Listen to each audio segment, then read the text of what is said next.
उम्मीद करता हूँ आप सभी साथी शानदार होंगे, जबरदस्त होंगे और बेहतरीन होंगे, ऐसी मैं उम्मीद करता हूँ। और हकीकत क्या है आप सभी जानते हैं, मैं रोज रोज क्या ही उस बात को दोहराऊं।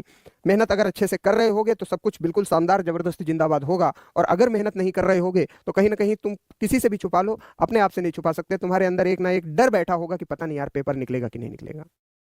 अगर मेरी ये बात सही है तो सभी साथी एक थम्स देकर हमें जरूर बताएंगे, एक इशारा करके जरूर बताएंगे कि हाँ भाई आपकी बात सही है ना।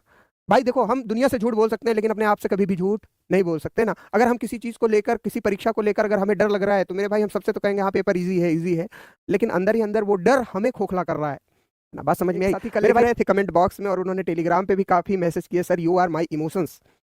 मेरे दोस्त इसका मतलब खैर मैं नहीं समझा, बाद में मैंने उसको गूगल से ट्रांसलेट किया हिंदी में, बड़ा भावुक मतलब निकल कर आया उसका, बड़ा इमोशनल मतलब था, sir you are my emotions.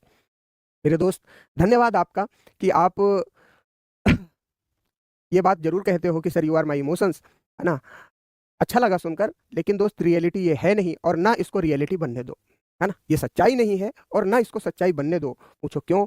क्योंकि मैं ये चाहता हूं कि इमोशंस तुम्हारे तुम्हारे माता पिता के साथ ही जुड़े रहें, इमोशंस तुम्हारे तुम्हारे काम के साथ जुड़े रहें, इमोशंस तुम्हारे भावनात्मक जो लगाव है वो तुम्हारी नौकरी के साथ जुड़ा रहे।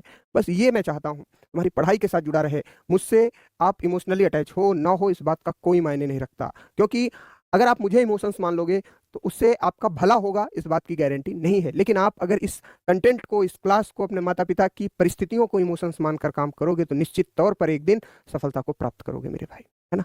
अध्यापक का पहला गुणधर्म ये होना चाहिए कि अध्यापक सीधी और सटीक बात करे, है ना।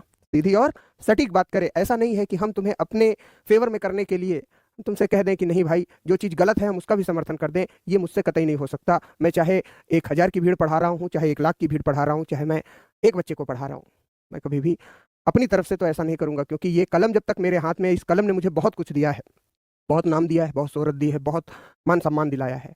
तो मैं सबके साथ धोखा कर सकता हूँ लेकिन इस कलम के साथ धोखा नहीं कर सकता। तो मेरे बच्चे जिसने लिखा था यू आर माई इमोशंस, उसका बहुत बहुत आभार। लेकिन मेरे दोस्त, इमोशंस बनाने हैं तो सब्जेक्ट को बनाओ, नौकरी को बनाओ या अपने माता पिता को बनाओ, इनसे सफलता तुम्हारे हाथ में लगेगी।